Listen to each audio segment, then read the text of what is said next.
So hello everyone, this is me, your favorite Prachi Singh and you are welcome to my YouTube channel। और आज हमारा है day 6। आज हमारा है day 6 of carbon and its compound. इससे पहले मैंने आपको कुछ क्वेश्चंस दिए थे आईयूपीएससी के होमवर्क में, तो आइए उन्हें डिस्कस करते हैं। अगर आप लोगों ने क्वेश्चंस नहीं देखे, अगर आपको आईयूपीएससी के रूल्स जानने तो आप मेरी पहले वाली वीडियो डे 5 की वीडियो पे जाके देख सकते हैं। करते हैं, देखिए फर्स्ट क्वेश्चन में क्या है आपका। सबसे पहले फंक्शनल ग्रुप, कौन सा फंक्शनल ग्रुप है ये? कीटोन। अब कीटोन फंक्शनल ग्रुप है तो कीटोन की फंक्शनिंग में क्या आता है? ONE आपका सफिक्स की तरह यूज होता है। यहाँ पे क्या करेंगे, नंबरिंग हम वहां से करेंगे जहां से मेरे CO को कम नंबर आ रहा हो। अब 1 2 3 4 5, यहां से 1 2 3 4 5।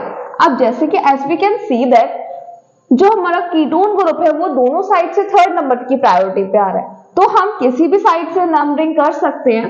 अब देखिए 5 ग्रुप्स, तो पेंट सारे सिंगल बॉन्ड है, किसके बीच में? कार्बन के बीच में। अब देखो ये जो O है ना, इसे आप कैसे शो कर सकते हो? इसे आप शो कर सकते हो ऐसे, C double bond O। But अब आप कहेंगे ये तो डबल बॉन्ड आ गया, अब तो इन आना चाहिए। नहीं, जो इन और YNE का कंसेप्ट देखते हैं, एल्कीन और एल्काइन का कंसेप्ट देखते हैं, वो देखते हैं कार्बन कार्बन कार्बन के बीच में। ठीक है, तो कार्बन कार्बन के बीच में सब में सिंगल बॉन्ड आ रहे हैं, यहाँ पे सब में सिंगल बॉन्ड है, तो आएगा पेन इन। अब देखो आई बारी कीटोन ग्रुप की। कीटोन ग्रुप की नेमिंग के लिए लगाएंगे हम ONE, बट उससे पहले हम बताएंगे उसकी लोकेशन क्या है। उसकी लोकेशन क्या है? तो क्या लोकेशन है CO ग्रुप की? 1 2 3, तो मैं यहां लिखूंगी pentan 3 one. Okay, is this clear to you? देखिए अगर मान लो एक सीट पे 5 बच्चे बैठे हैं, मुझे बताना है कि थर्ड वाला जो है पर्सन, उसके पास मेरी नोटबुक है, या थर्ड वाला पर्सन है वो इंटेलिजेंट है, तो मैं कैसे बताऊंगी? उसकी पोजीशन बता के ना। तो अब मुझे कीटोन फंक्शनल ग्रुप बताना है। अब कीटोन फंक्शनल ग्रुप को मैं कैसे बता सकती हूँ? उसकी पोजीशन डिफाइन करके। तो मैंने बताया कि वो थर्ड नंबर की पोजीशन पर है कीटोन ग्रुप, तो मैंने लिखा 3 ONE। अब देखो नेक्स्ट रिएक्शन पे आते हैं, सॉरी नेक्स्ट कंपाउंड पे आते हैं, उसकी नेमिंग पर। देखिए अब नेमिंग कहां से करेंगे? First rule, select the longest chain. Longest chain तो देखो भाई ये रही आपकी। उसके बाद नंबरिंग वहां से असाइन करेंगे जहां से आपका जो भी फंक्शनल ग्रुप है, अल्काइल ग्रुप है, उससे लोएस्ट नंबरिंग मिले। अब देखिए यहां से 1 2 3, यहां से 1 2, किस साइड से फेवर करेंगे? ऑफ कोर्स दिस साइड से। 1 2 3 4 5 6 कार्बन हेक्स नेम हो गया। ठीक है, वेट, जब भी आपके अल्काइल ग्रुप और या फिर कुछ भी सब्स्टिट्यूएंट्स लगे होते हैं, उनकी नेमिंग क्या होती है? As a prefix. तो सबसे पहले नंबरिंग जिसकी करी है मैंने, उनके प्रीफिक्स की तरह लिखना पड़ेगा मुझे। लाइक मुझे लिखना होगा 2 पे ब्रोमो, 4 पे ब्रोमो और 3 पे क्लोरो। अब B पहले आता है, C अल्फाबेटिकल ऑर्डर से लिखना पड़ेगा। जितने भी सब्स्टिट्यूएंट्स अटैच होते हैं उनकी नेमिंग करते टाइम मैं अल्फाबेटिकल ऑर्डर को फॉलो करती हूँ। मैं फॉलो नहीं करती, आईयूपीएससी फॉलो करता है। अब देखिए आईयूपीएससी के अकॉर्डिंग इसका नेम क्या होगा? इसका नेम होगा 2 और 4 पे ब्रोमो है, 2 और 4 पर ब्रोमो है, तो क्या मैं उसे डाई ब्रोमो कह सकती हूँ? Of course 2, 4 die bromo. First word capital. ये गलतियां मैं इसलिए करती हूँ ताकि आप लोग उस चीज को, गलतियों को नोट कर सको कि ये गलती हमें नहीं करनी। ठीक है, 2, 4 डाई ब्रोमो, उसके बाद लिखा जाएगा 3 क्लोरो। अब उसके बाद सब स्मॉल लिख सकते हैं। उसके बाद कितने कार्बन? हेक्स। उसके बाद कौन से? सारे सिंगल बॉन्ड है, डबल बॉन्ड है, ट्रिपल बॉन्ड है? सारे सिंगल, हेक्स एन। अब देखो क्या कोई और फंक्शनल ग्रुप है? नहीं है। यहाँ पे CHO है? नहीं। OH है? नहीं। COOH है? नहीं। क्या CO लगा है बीच में? तो फिर क्या लगा दूं? हेक्सेन। ये इसका नेम हो गया। उसके बाद मूव करते हैं नेक्स्ट पे। देखिए फंक्शनल ग्रुप, कौन सा फंक्शनल ग्रुप है? एल्डिहाइड। एल्डिहाइड में क्या आता है? सफिक्स आता है AL। अब जहां मुझे देखा फंक्शनल ग्रुप, नंबरिंग में वहीं से स्टार्ट करूंगी, चाहे कोई भी प्रेफरेंस ऑर्डर हो, कुछ भी हो, मुझे फर्क नहीं पड़ता।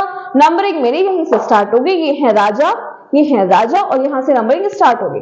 देखिए कार्बन नंबर 1, कार्बन नंबर 2 3 4, कहां ले जाऊं? कहीं भी ले जाऊं चेन तो उतनी बड़ी बन रही है, 5 कार्बन हो गए। अब देखो इसके बाद 3 पे है क्लोरो, 3 पे है क्लोरो, और ये क्या लगी है आपके, देखो CH3, मैंने हाइड्रोजन नहीं लगाया कहीं पर, आप खुद से समझिए। यहाँ पे देखिए कार्बन के एक बॉन्ड बन चुका है, कार्बन 4 बॉन्ड बनाता है तो 3 बॉन्ड उसने हाइड्रोजन के साथ बना लिए। यहाँ पे कार्बन एक बॉन्ड बना लिया तो 3 बॉन्ड हाइड्रोजन के साथ बना लिया। अब देखिए ये और ये किसकी तरह एक्ट कर रहे हैं, CH3 group as a substituent act कर रही है, अल्काइल ग्रुप है। कितने कार्बन का, एक कार्बन का, क्या बोला जाएगा, मिथाइल। ओके लाइक अब देखो ये है मिथाइल, M से शुरू होता है, ये क्लोरीन क्लोरो C से स्टार्ट होता है, क्या पहले आएगा, M और C अल्फाबेटिकल ऑर्डर।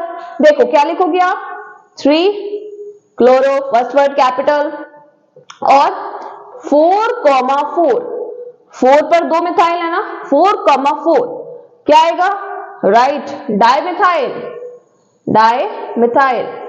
अब उसके बाद कौन सा फंक्शनल ग्रुप है, एल्डिहाइड। कितने कार्बन है, 5, तो 5 के लिए क्या आएगा, पेंट, सारे सिंगल बॉन्ड, या ऑफ कोर्स।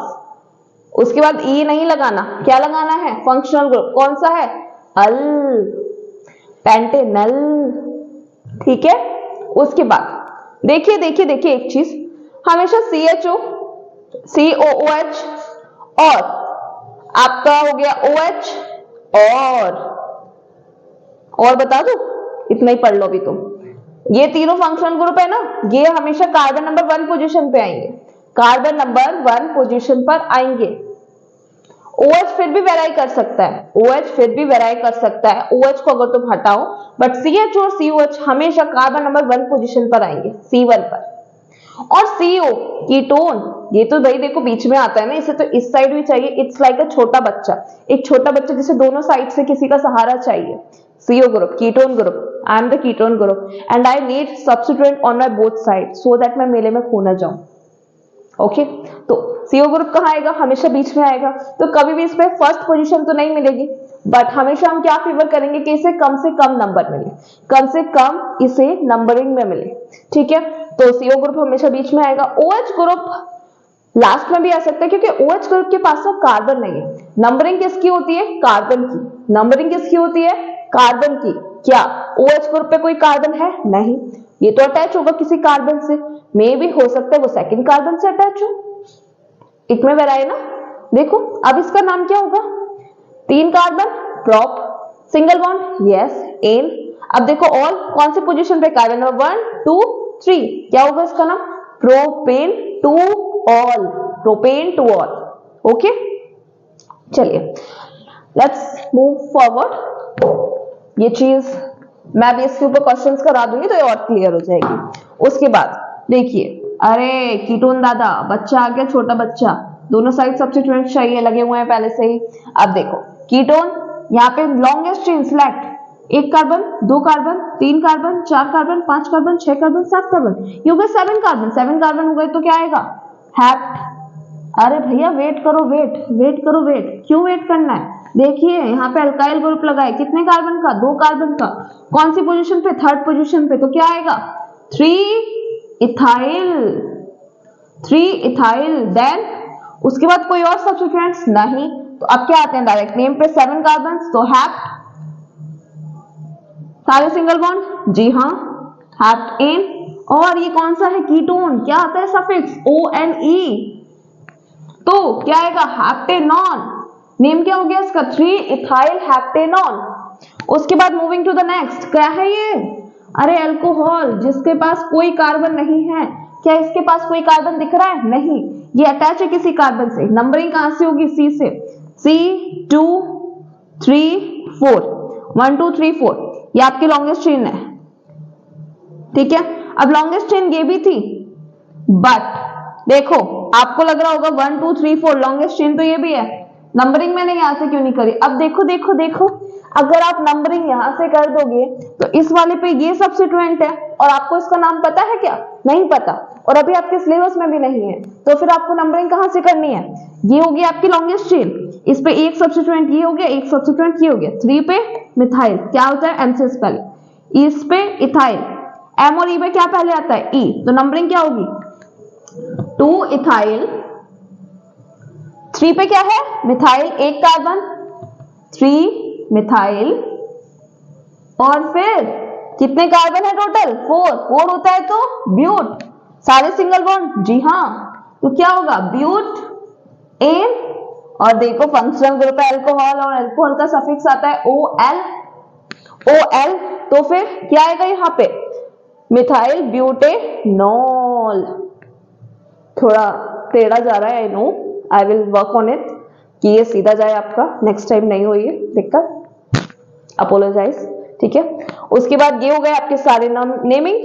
चलो आगे और क्वेश्चंस करने हैं, मैं और होमवर्क दे देती हूँ, उसके बाद हम करेंगे start the properties of ethanol and ethanoic acid, क्या क्या उनकी प्रॉपर्टीज हैं और क्या क्या उनकी रिएक्शंस होती हैं। तो इथेनॉल जो कि एक अल्कोहल ग्रुप से बिलोंग करता है, इसका फॉर्मूला होता है इथेनॉल, देखो ईथ मींस 2 कार्बन, क्या होगा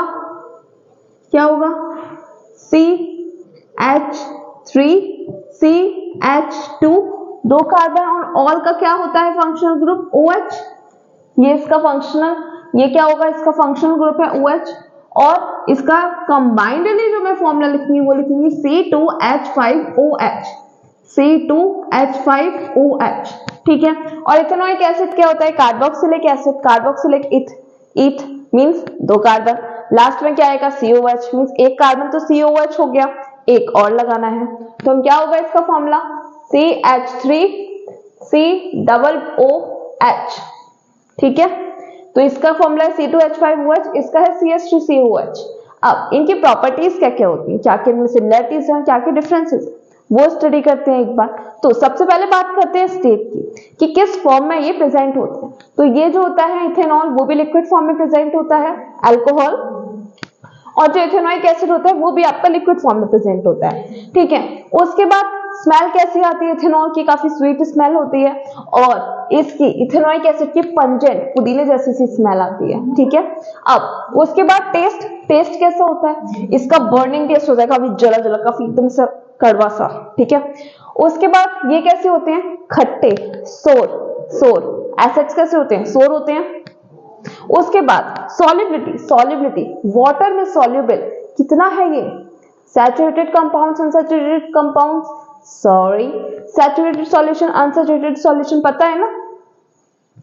देखो वाटर में किसी भी अमाउंट में मिक्स कर दो, आधा लीटर, 1 लीटर, ये सारे ही अमाउंट में एक सैचुरेटेड सॉल्यूशन बनाते हैं, कंप्लीटली सॉल्युबल होता है, ठीक है। उसके बाद लिटमस पेपर, अब लिटमस पेपर पे इफेक्ट कौन देगा, एसिड और बेस, और इथेनॉल ये होती है हमारी न्यूट्रल, इथेनॉल होती है हमारी neutral, that's why no change in litmus paper, कोई भी चेंज आपको लिटमस पेपर पे देखने को नहीं मिलता। उसके बाद करते हैं इथेनॉइक एसिड है, इफेक्ट तो शो करेगा, क्या करता है लिटमस पेपर को, ब्लू लिटमस पेपर को रेड कलर में चेंज कर देता है, इफेक्ट आता है किसका, एसिड का। उसके बाद मेल्टिंग पॉइंट और बॉइलिंग पॉइंट की बात करें तो जो आपका इथेनॉइक एसिड होता है इसका मेल्टिंग पॉइंट बहुत लो होता है, मेल्टिंग पॉइंट बोले तो फ्रीजिंग पॉइंट, तो फ्रीजिंग पॉइंट क्या होता है, होता है माइनस, ये है -114 डिग्री सेल्सियस, और यही इसका मेल्टिंग पॉइंट होता है जिसपे वेपर फेज में आता है, वो क्या होता है, वो होता है 78 डिग्री सेल्सियस। उसके बाद इथेनॉइक एसिड में मेल्टिंग पॉइंट क्या होता है, 17 डिग्री सेल्सियस, जिसपे फ्रीज हो जाता है। उसके बाद बॉइलिंग पॉइंट क्या है, बॉइलिंग पॉइंट है आपका 118 डिग्री सेल्सियस। तो ये कुछ सिमिलरिटीज एंड डिफरेंसेस थे, इसका स्क्रीनशॉट ले सकते हैं सब। तो ये कुछ पीछे क्वेश्चंस हैं, इन्हें आपको आईयूपीएससी क्वेश्चंस को ट्राई करना है, इनकी नेमिंग करनी है आपको, स्क्रीनशॉट ले लीजिए, ठीक है। तो फिर इन क्वेश्चंस को ट्राई कीजिएगा, और इन सब के जो मैं आईयूपीएससी नेम्स होंगे वो मैं नीचे कमेंट पे पिन कर दूंगी, आप लोग वहां से चेक कर लीजिएगा। इसके ऊपर अलग से वीडियो अगर आप कहेंगे तो हम बना लेंगे इनको सॉल्व करने के लिए। तो स्टार्ट करते हैं आगे का हमारा टॉपिक जो है इथेनॉल एंड इथेनॉइक एसिड। अब उससे पहले इथेनॉल और इथेनॉइक एसिड के बारे में मैं आपको बता दूं कि इथेनॉल में कौन सा फंक्शनल ग्रुप है, all means alcohol. Ethanoic acid COH जो होता है उसका फंक्शनल ग्रुप में कौन सा होता है, कार्बोक्सिलिक एसिड, और उसके लिए जो हम सफिक्स यूज करते हैं वो है ओइक एसिड। कौन सा, ओइक एसिड। अब इथेनॉइक एसिड, तो मींस ये कौन सा फंक्शनल ग्रुप है, कार्बोक्सिलिक एसिड। अब इन दोनों की प्रॉपर्टीज कैसे सिमिलर होती हैं, क्या क्या रिएक्शन ये डिफरेंट डिफरेंट देखते हैं, वो हम आगे देखते हैं। कुछ इंपॉर्टेंट टर्म्स है जो कि समझ लेते हैं, जैसे कि है एक acetic acid. Acetic acid means ethanoic acid, उसका कॉमन नेम होता है एसिटिक एसिड। अब ग्लेशियल एसिटिक एसिड ये क्या है, तो ग्लेशियल एसिटिक एसिड क्या होता है कि जब भी आप एसिटिक एसिड को कूल डाउन कर देते हो below 17 degree Celsius, 17 degree Celsius से भी कम टेम्परेचर पे उसे कूल डाउन कर देते हो, तब उसमें कुछ क्रिस्टल्स बन जाते हैं, कुछ ग्लेशियर जैसे, ग्लेशियर ऐसे शार्प क्रिस्टल्स बन जाते हैं, तो उन क्रिस्टल्स को हम बोलते हैं ग्लेशियल एसिटिक एसिड। ओके, उसके बाद कुछ अल्कोहल, बोले तो इथेनॉल के लिए कुछ टर्म्स पढ़ लेते हैं, वो क्या है, rectified spirit, absolute ethanol and denatured ethanol. अब ये क्या होता है, रुको देखो, रेक्टिफाइड स्प्रिट क्या है कि आपका मिक्सचर होता है, मिक्सचर जिसमें 95% आपका अल्कोहल, बोले तो इथेनॉल होता है, उसमें आप 5% वाटर को ऐड कर देते हो, वो होती है आपकी रेक्टिफाइड स्प्रिट्स, जो कि यूज आती है वाउंड्स वगैरह पे लगाने के लिए, वाउंड्स मींस घाव वगैरह पे लगाने के लिए, लिविंग सरफेस पे जो भी कुछ माइक्रोब्स वगैरह हो उन्हें रिमूव करने के लिए एज अ एंटीसेप्टिक यूज करी जाती है। उसके बाद आता है आपका एब्सोल्यूट इथेनॉल। एब्सोल्यूट इथेनॉल बोले तो 100% प्योर इथेनॉल, प्योर इथेनॉल, जैसे कार्बन के एलोट्रॉप्स से 100% प्योर, वैसे ये होता है एब्सोल्यूट इथेनॉल 100% प्योर इथेनॉल। उसके बाद आता है नेक्स्ट टर्म डीनेचर्ड अल्कोहल। ये क्या है, देखो इथेनॉल में आप ब्लू कलर की डाई प्लस मिथेनॉल ऐड कर देते हो। मिथेनॉल क्या होता है, मिथेनॉल होता है एक पॉइजन, एक टॉक्सिक सब्सटेंस, टॉक्सिक, जो कि आपकी हेल्थ के लिए बिल्कुल अच्छा नहीं है। अब ऐसा किया क्यों, देखो होता ये था कि लास्ट पहले आपका इथेनॉल लैब्स वगैरह में प्रेजेंट रहता था, उसे जो लैब असिस्टेंट वगैरह होते थे ड्रिंकिंग पर्पस से यूज कर लेते थे, ड्रिंकिंग पर्पस से यूज कर लेते थे, ठीक है। उसके बाद क्या हुआ कि हाँ लोगों ने डीनेचर्ड अल्कोहल लैब्स में यूज करना स्टार्ट कर दिया। डीनेचर्ड अल्कोहल क्या होता है, उसे हम अल्कोहल की तरह काम कर सकते हैं, उसमें हम इथेनॉल में एक मिथेनॉल ऐड कर देते हैं। अब क्या हुआ, इथेनॉल में मिथेनॉल ऐड करी, कलर चेंज नहीं था, कलर कलरलेस ही था, तो फिर लगा कि यही इथेनॉल है, लोग इसे ड्रिंकिंग पर्पस से यूज करने लगे, तो फिर उनकी डेथ होने लगी, उन्हें कुछ प्रॉब्लम्स होने लगी, तो उसके लिए उसमें कुछ ब्लू कलर की डाई ऐड करी। ब्लू कलर की डाई ये बताती है कि ये जो इथेनॉल है ये डीनेचर्ड अल्कोहल है और ये ड्रिंकिंग के पर्पस से बिल्कुल भी नहीं है। उसके बाद स्टार्ट करते हैं रिएक्शंस विद इथेनॉल। तो केमिकल रिएक्शंस क्या क्या होती हैं इथेनॉल के साथ, दो रिएक्शंस होती हैं बेसिकली। एक रिएक्शन होती है आपकी रिएक्शन विद सोडियम मेटल। अब देखो होता क्या है आपका C2H5OH, इसे मैं ऐसे भी लिख सकती हूँ CH3CH2OH। इस पे जब सोडियम रिएक्ट करता है, Na मेटल जब रिएक्ट करती है तब क्या होता है, hydrogen is less reactive than sodium, hydrogen is less reactive than sodium. तो क्या करता है सोडियम यहां से हाइड्रोजन को रिमूव करता है और Na आके यहाँ पे अटैक कर देता है। मींस आपका क्या फॉर्म होता है, CH3CH2ONA, जिसे हम बोलते हैं सोडियम इथॉक्साइड आपका फॉर्म होता है। प्लस देखिए यहां से H निकला, अगर मैं ये 2 लेकर चलूं, बैलेंस करूं इसे 2 लेके, यहाँ पे भी मेरे 2 मोल होंगे और मेरा H2 गैस क्या है, रिलीज हो जाएगी। This is your hydrogen gas which is released in nature, ठीक है। अब देखिए, अब यहाँ पे आपके सोडियम के साथ रिएक्शन हो गया कंसंट्रेटेड H2SO4। जहां देखिए कंसंट्रेटेड H2SO4, समझ जाओ क्या होगा आपका, क्या होगा यहाँ पे होगा आपका dehydration means loss of water molecule, loss of water. अब देखिए कैसे होगा, देखिए यहाँ पे क्या है आपका CH3CH2OH।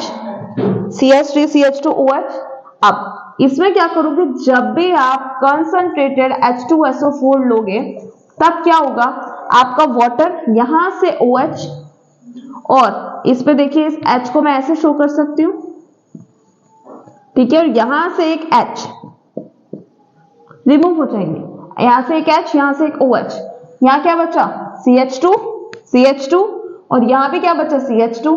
अब देखिए कार्बन इसमें 2 बॉन्ड इसके साथ 1 बॉन्ड 3 हुए, कार्बन 2 बॉन्ड इसके साथ और 1 बॉन्ड 3 बॉन्ड हुए, मींस एक एक बॉन्ड की कमी है तो ये आपस में बनाते हैं डबल बॉन्ड और यहाँ फॉर्म होती है आपकी एल्कीन। और इस एल्कीन का नाम क्या है, देखिए 2 कार्बन है तो इस एल्कीन का नाम है आपका इथीन। तो मींस आपका क्या हुआ -H2O, या तो आप यहां लिख दीजिए या यहाँ पे +H2O लिख दीजिए।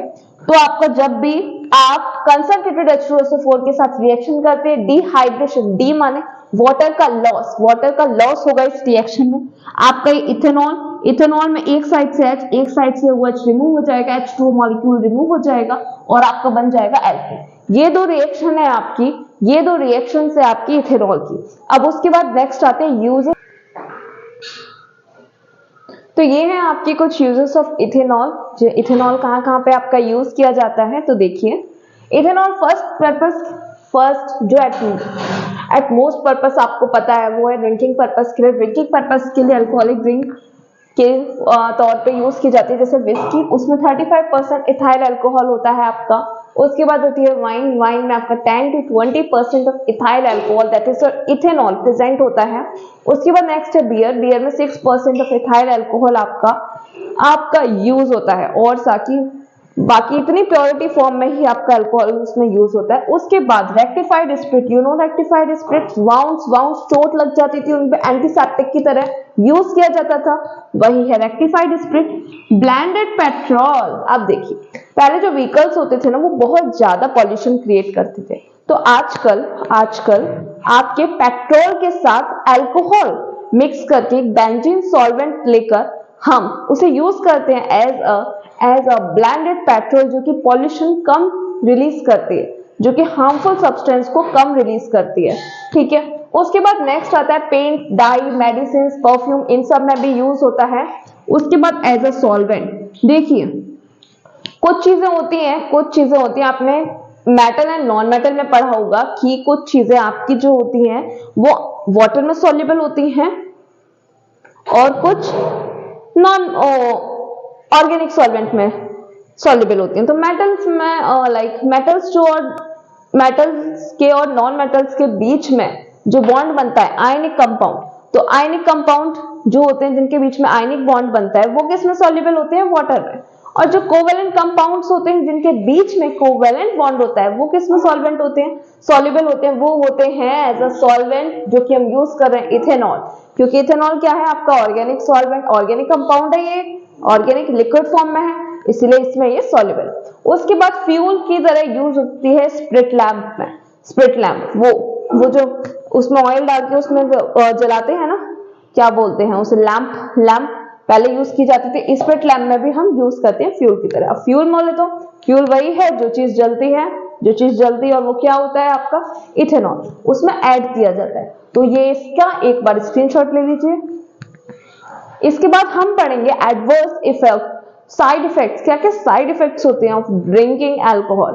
उसके बाद ये वीडियो यहीं पे एंड करेंगे, ज्यादा इसे लेट नहीं करेंगे। और इसके बाद जो आपकी प्रॉपर्टीज बची, रिएक्शंस बची आपकी किसकी, इथेनोइक एसिड की, उससे हम करेंगे नेक्स्ट वीडियो में। और उस वीडियो में हम एक और टॉपिक लेंगे आइसोमर्स, जो कि हमारा रह गया, आइसोमर्स आपका रह गया था, उसके साथ हम करेंगे उसमें properties of ethanoic acid, chemical properties, ठीक है। उसके बाद हम करेंगे कुछ केमिकल रिएक्शंस ऑफ कार्बन की क्या क्या रिएक्शंस होती हैं, कंबशन रिएक्शन शो करता है और भी बहुत सारी रिएक्शंस जो शो करता है, ठीक है। Now the last topic of today's lecture, these are harmful effects of drinking alcohol। क्या क्या इफेक्ट्स होते हैं अल्कोहल ड्रिंक करने के बाद। देखिए first point slows down the activity of nervous system, that is your brain. Nervous system की जो एक्टिविटी होती है, जो भी ब्रेन रेस्पॉन्ड करता है, उसकी रेस्पॉन्ड करने की जो कैपेबिलिटी होती है उसे बहुत कम कर देता है, ओके। जिसकी वजह से आप किसी भी पर्सन जो कि ड्रिंकिंग करा हुआ है वो क्या करता है, जजमेंट नहीं कर पाता कि क्या उसे करना चाहिए, और क्या बन जाता है, ड्रंकन पर्सन बिकम क्वारलसम मींस वो जल्दी फाइटिंग करने लग जाता है, बहुत झगड़ालू किस्म का हो जाता है, ठीक है। किसी भी चीज पे जल्दी तुरंत फाइटिंग पे रेडी हो जाता है। उसके बाद नेक्स्ट है स्टैगर्ड मूवमेंट, जो हमारा जो चलने का मूवमेंट होता है, लाइक वो भी अफेक्टेड हो जाता है। अनक्लियर स्पीच, बड़बड़ाने लगते हैं, स्पीच जो होती है वो क्लियर नहीं होती है। उसके बाद ब्लर्ड विजन, उसके बाद क्या होता है, ब्लर्ड विजन, जो हमें दिख रहा होता है वो भी एकदम क्लियर नहीं दिख रहा, अनक्लियर दिख रहा होता है। उसके बाद नेक्स्ट है आपका हैवी ड्रिंकिंग। हैवी ड्रिंकिंग से क्या होगा, अगर आप रेगुलर टाइम तक हैवी ड्रिंकिंग कर रहे हैं, उसकी वजह से जो आपका लिवर है वो अफेक्ट हो जाएगा और डैमेज क्या करते हैं, स्टमक, पेट, ठीक है, liver, heart and brain. Brain तो आपका पहले पॉइंट में बताते थे कि नर्वस सिस्टम आपका अफेक्ट होगा। उसके बाद एक डिसीज होती है लिवर की डिसीज, जिसे बोलते हैं किरोसिस। किरोसिस में क्या होता है कि आपका जो लिवर है वो अफेक्ट हो जाता है, लिवर में काफी ज्यादा डैमेज हो जाता है, वो इनएक्टिव हो जाता है, वर्क नहीं करता ठीक से, और उस टाइम को हम बीमारी कहते हैं किरोसिस। और अगर आप रेगुलर ड्रिंक करते रहते हैं तो फिर it leads to the your death also, death भी हो जाती है। उसके बाद कोई अगर डीनेचर्ड अल्कोहल, जिसमें कि हमने मिथाइल अल्कोहल, मिथेनॉल को मिक्स किया था, उससे अगर कोई ड्रिंक कर लेता है तो फिर उसकी डेथ होना तो पक्का हो ही जानी है। तो ठीक है, तो आज हम इस चैप्टर को, इस लेक्चर को यहीं पे एंड करते हैं। कल हम करेंगे जो कि हम डिस्कस कर चुके हैं। तो बने रहिए मेरे साथ 11 डेज तक और ये चैप्टर हो जाएगा आपका crystal clear. And thanks for watching and please like, share, subscribe.